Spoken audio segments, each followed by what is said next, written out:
So if you happen to see me look this way, I have three screens in front of me. I'm just looking at the chat box. I'm looking to see if we have people in the room. So Happy New Year for those that I have not said that to at all or haven't met. So I'm very excited to be here. And I want to start off thanking the team at the Society for Diversity for inviting me to kickstart this year with you to discuss what you need to know about diversity recruiting in 2023. Now, more specifically, we get to talk about 5 trends that our research shows us that will impact diversity recruiting this year. We have a lot to talk about, and we only have an hour to do it. And so one of the things that I do ask is, can we save our questions until the end? I have a lot of material I want to make sure that I go through.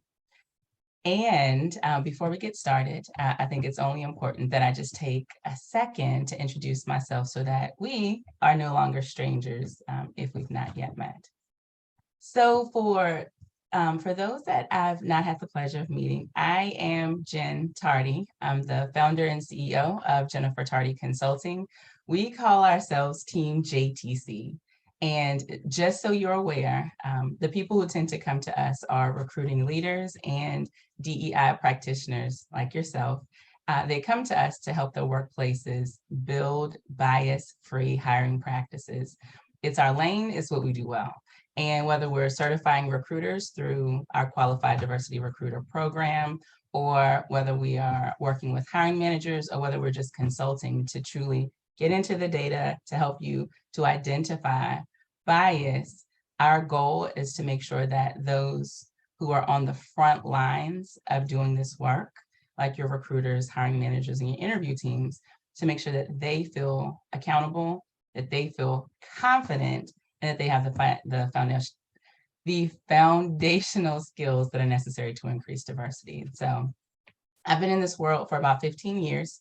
I started off as a recruiter and moved all the way up to leading recruiting leaders. I actually had to dive deeply into the world of diversity, equity, and inclusion in order to really better intersect the two worlds more effectively, because that was a huge challenge that recruiters know recruiting, DEI practitioners know diversity, equity, and inclusion. But these teams, especially at the time, they didn't really know how to work across the aisle effectively. And that's our sweet spot. And so consider us like translators. We focus on social impact, and we love the work that we get to do every single day. Okay, so now that you know a little bit more about me and Team JTC, let's take a quick moment to talk about what I have in store for your learning over the next hour. So it's a whole new year, and I like to do a lot of digging and some research on some trends, like I said before, impacting recruiting. We see the topic of diversity recruiting centered on 5 key areas this year. And I really want to make sure that you have this information so that you can incorporate it into your work, into your strategy to increase diversity at your workplace. So you'll notice that on this roadmap that you see on your screen, that there are, that the first 5 stops are the actual 5 trends. And I'll just tell you up front, because if you're like me, it's like, tell me up front what I'm about to experience. So we're going to stop first and talk about flexible work, which is trend number 1. We're going to talk about mental health support, which is trend number 2. We're going to talk about increased transparency, which is big, and is trend number 3. We're also going to talk about a trend that we're seeing too, which goes back to the growing use of data and artificial intelligence. I'll talk about both in one bucket. And then we're going to talk about employer branding and candidate experience, because that's not going to go away. It's going to continue to be a trend. 3 quick side notes before we jump into this. First, this list of trends is in no particular order. Through our lens, all of these are priority.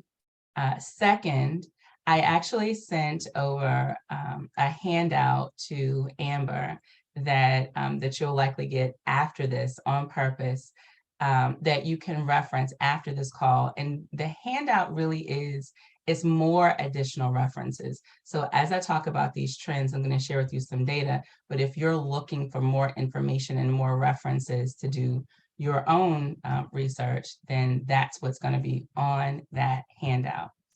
And on top of that, for those of you who want to stay all the way through to the very end, I do have a bonus.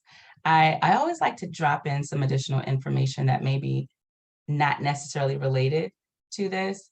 And so for those who stay on all the way to the very end, I'm going to share with you a method that we use at JTC and that we train recruiters on to really help them to build better relationships with hiring managers. It's just a quick tool that if you take it and run with it, it's going to also help your recruiters and maybe even you as you're working to build stronger relationships and partnerships. And it's called the Art of Calling in Hiring Managers. And it's a method that we highly recommend. And then finally, at the very end, it's stop number 7. I'm going to open it up to Q&A. It's always my favorite part. And I can't wait to get to your questions. So I know that was a lot. If that sounds good, drop me something in the chat and just tell me I'm ready.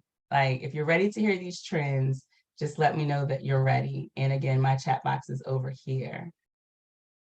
Perfect. Thank you. Perfect. Perfect. Thank you. So you're with me. You can hear me. All right. So thank you, Lisa. Let's go. All right. So let me jump into trend number 1. And trend number 1 is all about flexible work.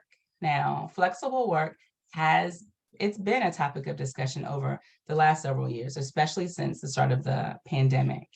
And as we begin to talk about flexible work, we're talking, for example, like the 4-day work week or working in a hybrid fashion or even fully remote. So let me just unpack a little bit with the 4-day work week. Here's some information that we found in our research. So trials of a 4-day work week where employees commit to maintaining 100% productivity in exchange for working 80% of their normal time, they generally proved positive. Employees noted health improvements, and employers in the trial seemed to be happy to keep the new arrangements. Now, with hybrid remote working, it's becoming an increasingly popular arrangement where employees spend a certain percentage of their work time in the office and the rest working remotely.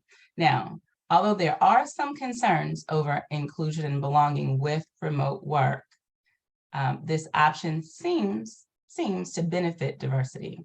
I was looking at some information around something that was published by McKinsey & Company that said that they found that Black employees were 14% more likely to leave a job if remote work was not available than their white counterparts. And LGBTQ plus employees, meanwhile, they were 24% more likely to leave a job if remote work wasn't available. More people are talking about remote work. That's what I really want to make sure that you're able to pick up on in what I'm saying here. So these changes toward hybrid, flexible work, remote work are really important for gender equity or gender equality, since data has shown that more women than men have childcare responsibilities and could benefit from flexible working. Home working options may also benefit employees with disabilities, for example, who might just find it difficult to be regularly physically present in the office. And so what I want to do with this trend, as with all the other trends that I'm going to talk about, is I want to take a second to really draw the connection to this trend and inclusive recruiting practices that increase diversity. Here's how I want you to think about this first trend: flexible work.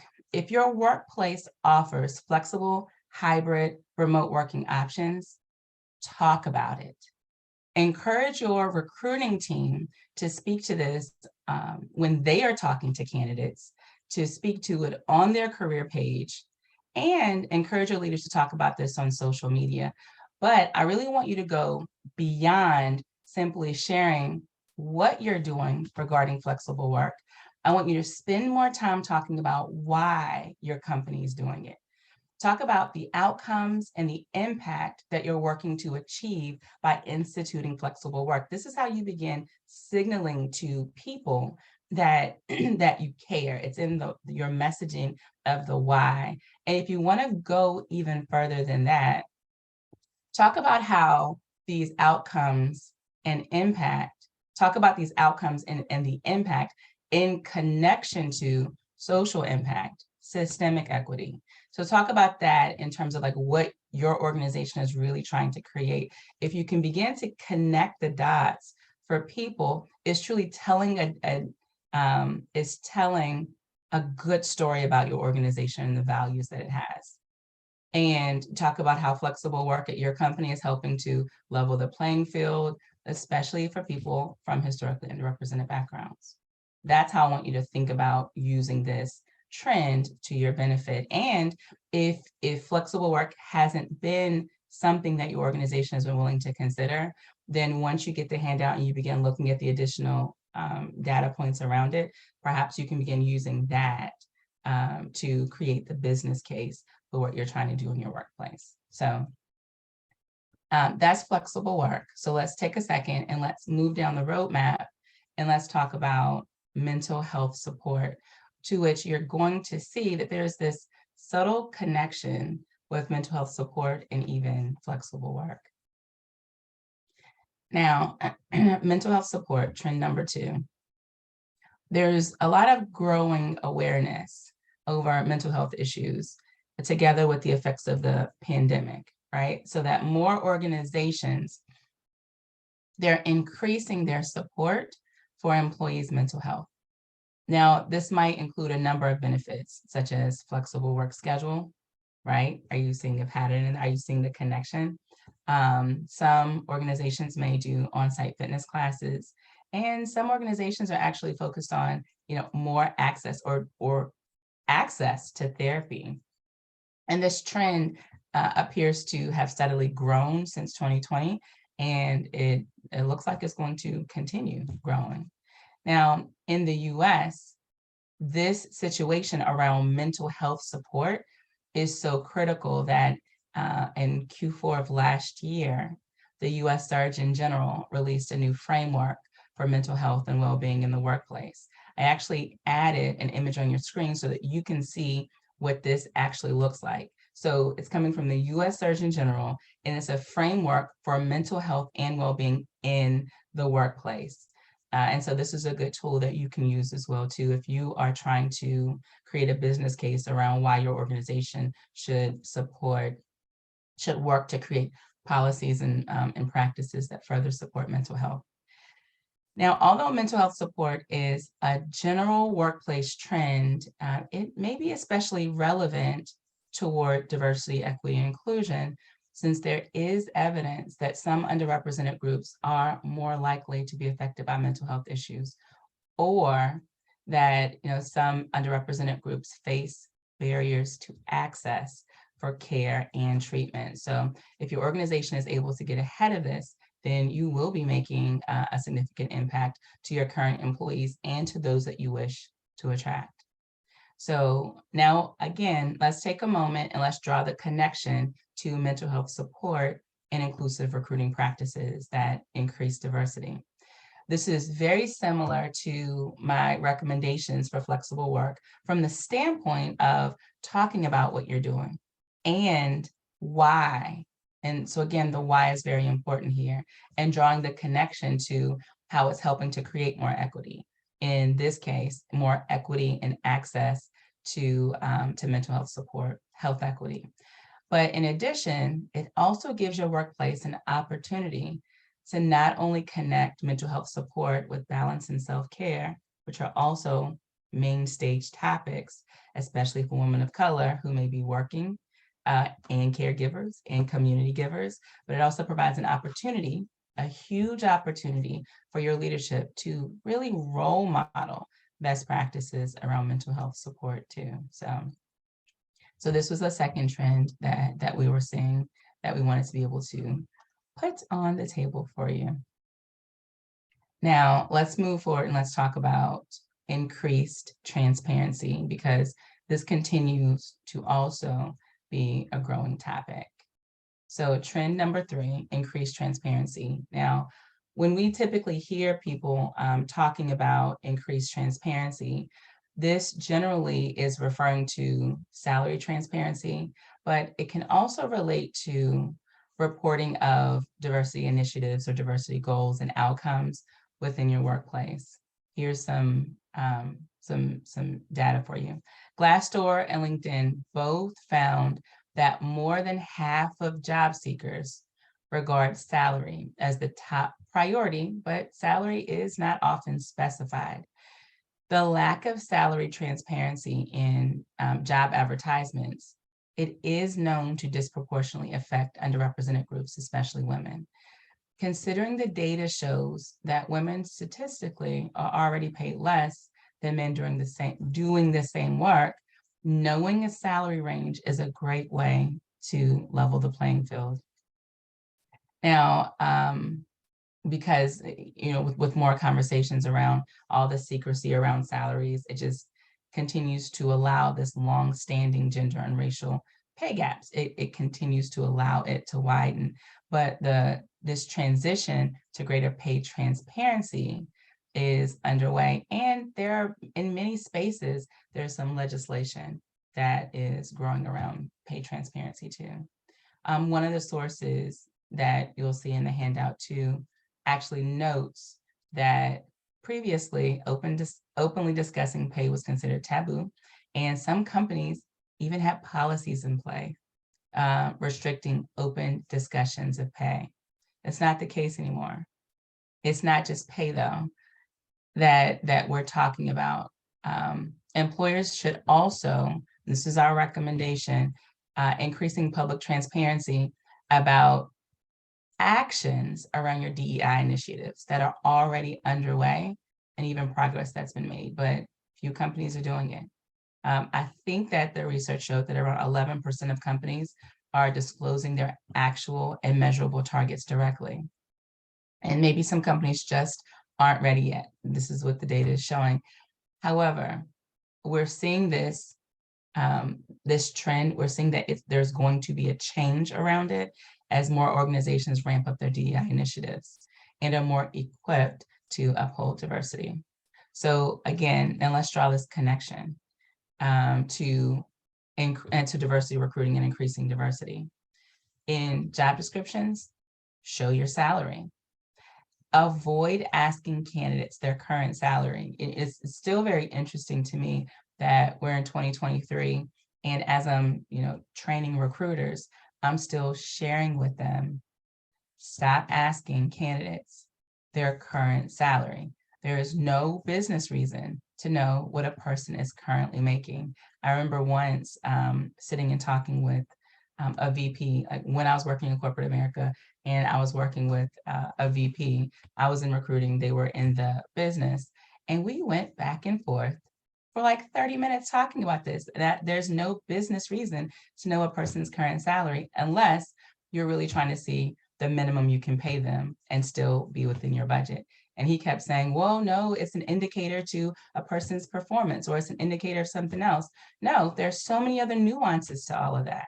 There's no reason you need to know a person's current salary because it has nothing to do with the position that they're going into, and you should stay focused on the position that they're going into.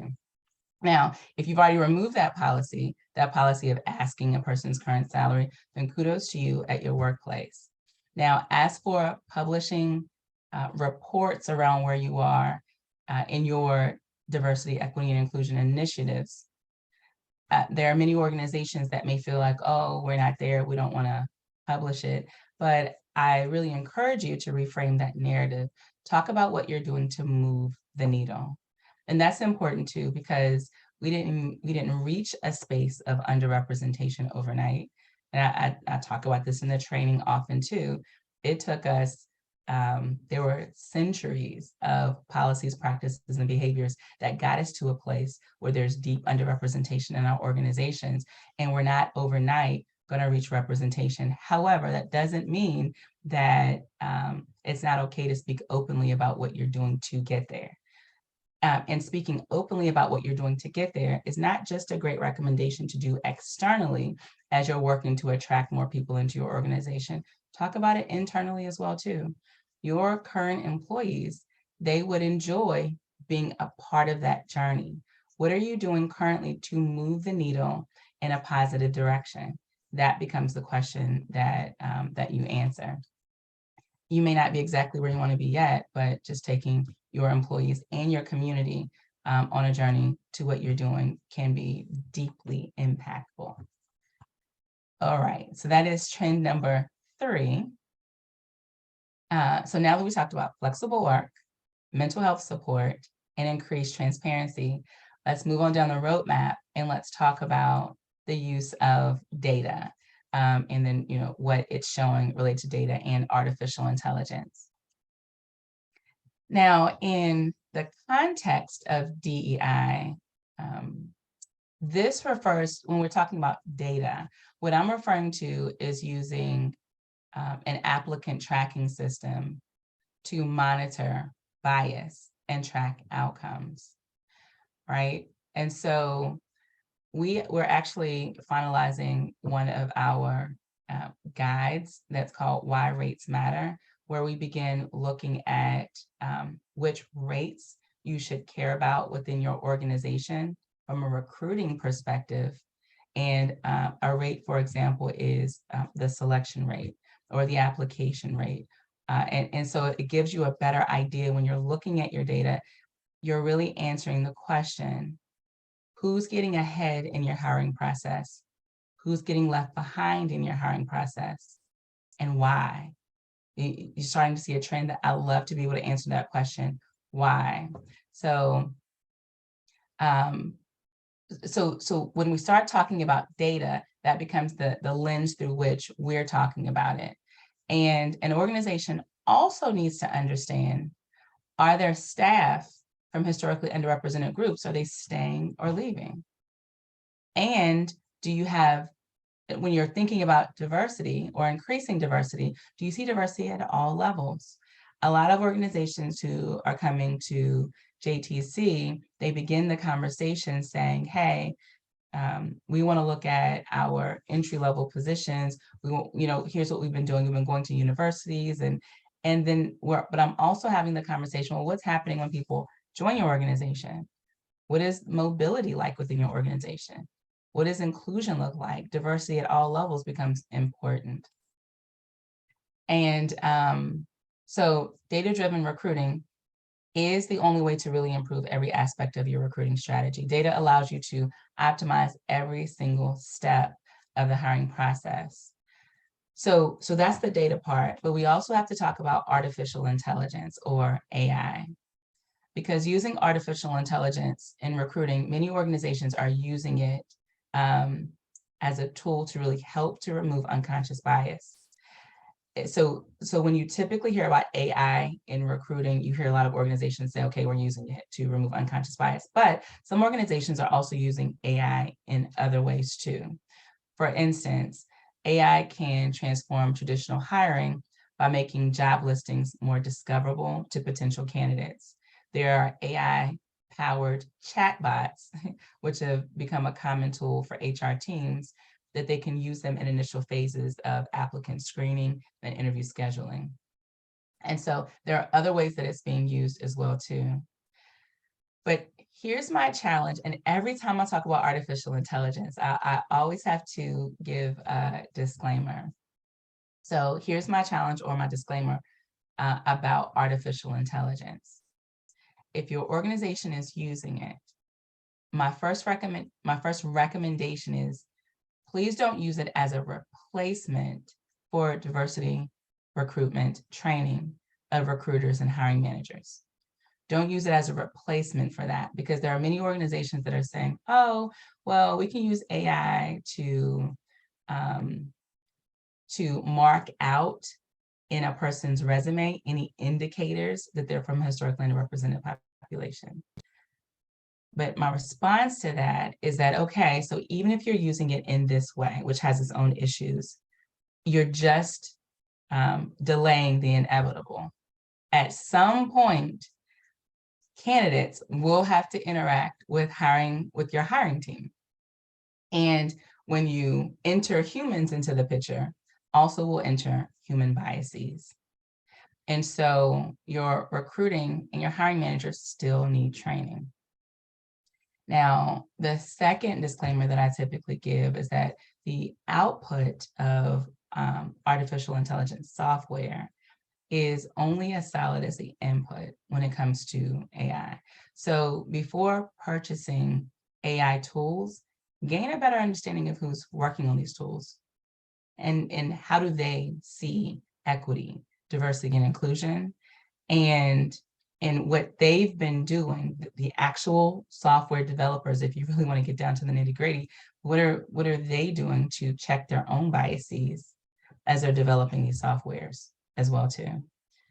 Okay, so I'm gonna come back off of my soapbox for a second. So let's draw the connection between data, AI, and inclusive recruiting practices that increase diversity. If you're working to increase diversity, I really want to make sure that you have a clear understanding of what's happening in your talent pool. What is happening to your talent as they're trying to enter your company? And what happens to your talent once they're employed by your company?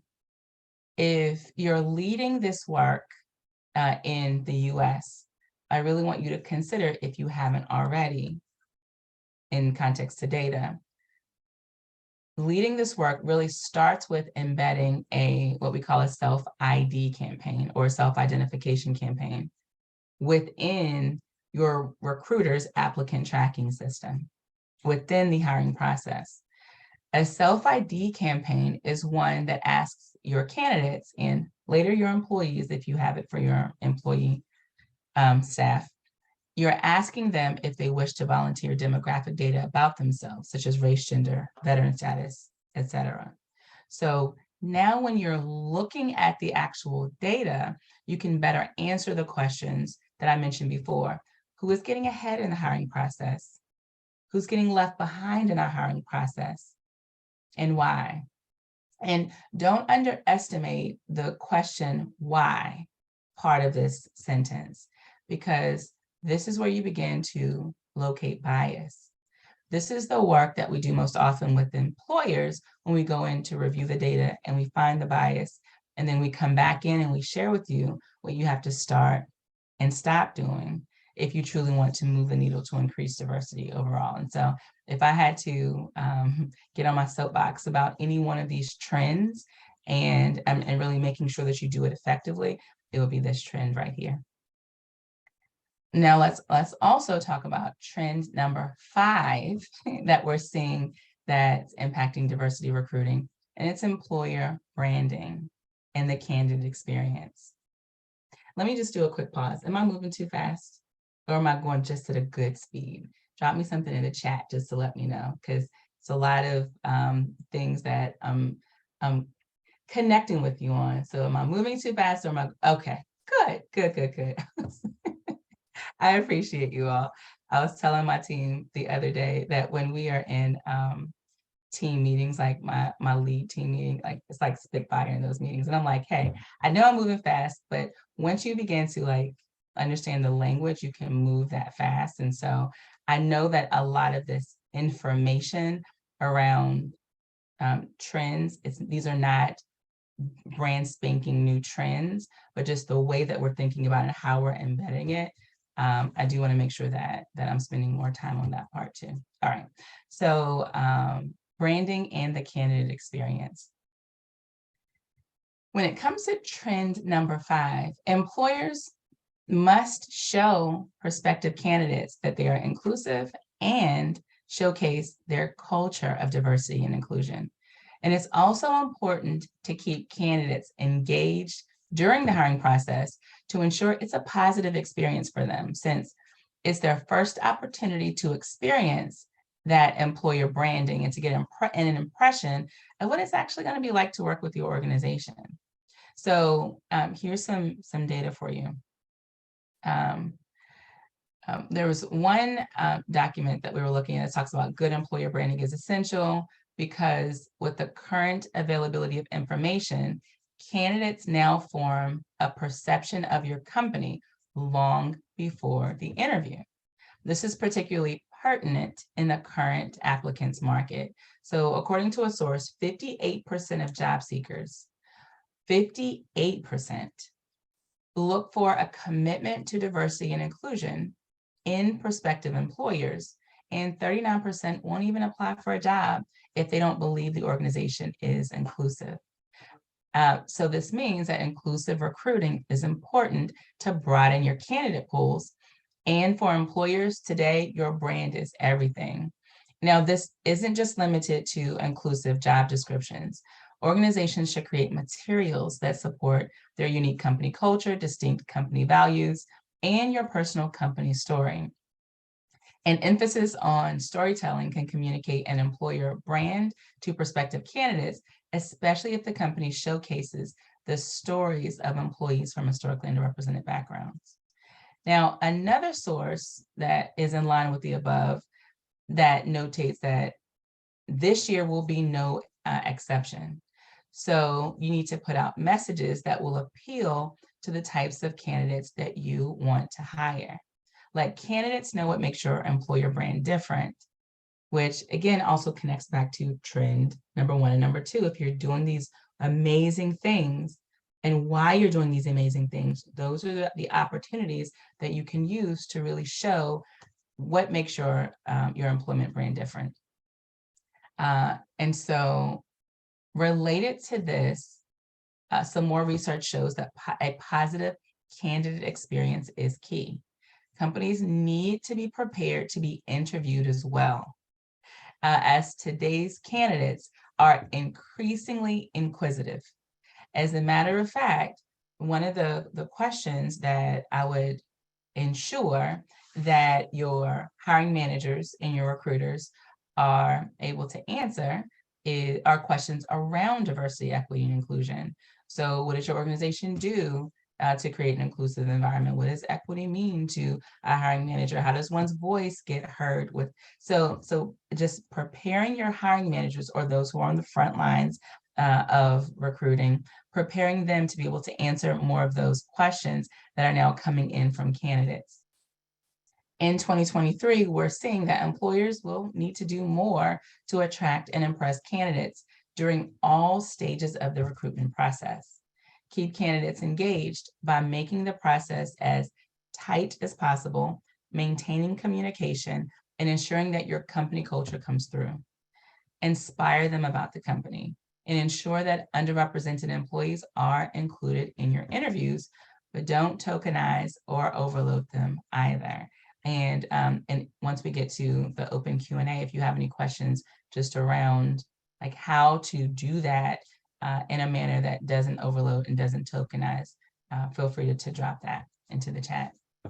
Now, let's draw the connection between employer branding, candidate experience, and inclusive recruiting practices that increase diversity. I want you to have a clear understanding of where you're underrepresented at a company. Far too many organizations that we're having conversations with now are going to their recruiting team and they're saying, hey, recruiters, we now have our pillars. We now understand our vision for diversity, equity, and inclusion. Now recruiters, go out and recruit. Help us increase diversity. and then they send recruiters out to do that work. And when this happens in this way, recruiters start looking for anyone. And data has shown that the group that most benefits these blanket statements to recruiting teams to go out and increase diversity, the group that most benefits are typically white women, especially in organizations that are overrepresented with white men and white women. But when we say, for example, when we shift how we communicate and we say, hey, recruiters, through our research, we realize that we're underrepresented in these areas, right? And then we can begin to better understand this group, the groups where we're underrepresented, and we can begin building recruiting strategies that also includes this group, where they network, where they feel safe, right? We can then begin to think about what policies, practices, and behaviors make them feel more included also. This is how you move from this conversation of being an employer of choice in general to being an employer of choice among historically underrepresented groups too. Most of you are already an employer of choice. Most of your workplaces are already employers of choice. Now you can figure out where you are an employer of choice. Look at where you're most overrepresented within your candidate pool. Which populations are most overrepresented in your candidate pool? That's where you're already an employer of choice. Your goal is, if you're working to increase representation, is to become an employer of choice also among these other populations too, where you're underrepresented. Your goal is to broaden this brand to include those who are from underrepresented backgrounds too. Okay, we're making great timing. So as a recap, here are the 5 biggest trends that we at JTC see in 2023 that we believe will impact the way your workplace thinks about diversity recruiting: flexible work, mental health support, increased transparency, growing use of data and artificial intelligence, and employer branding and candidate experience. And your organization will have to incorporate these themes into how you think about attracting and retaining talent this year. And as I mentioned before, I'll be sharing a handout after this workshop that lists these trends and additional links that you can use if you want to dive deeper to do your own research. Now, when you get this handout, it's important to know that all of the additional references are hyperlinked. So if you print it off, it won't take you directly there. But if you just pull it up on your screen and click it, then it's going to take you directly to that link. All right, let's see. Do we lose anybody? Because I still want to talk about the bonus topic. All right, so perfect. We still have a lot of people here and engaged, and I'm excited for it. So now, as I promised before, I also wanted to take an opportunity to share with you a bonus.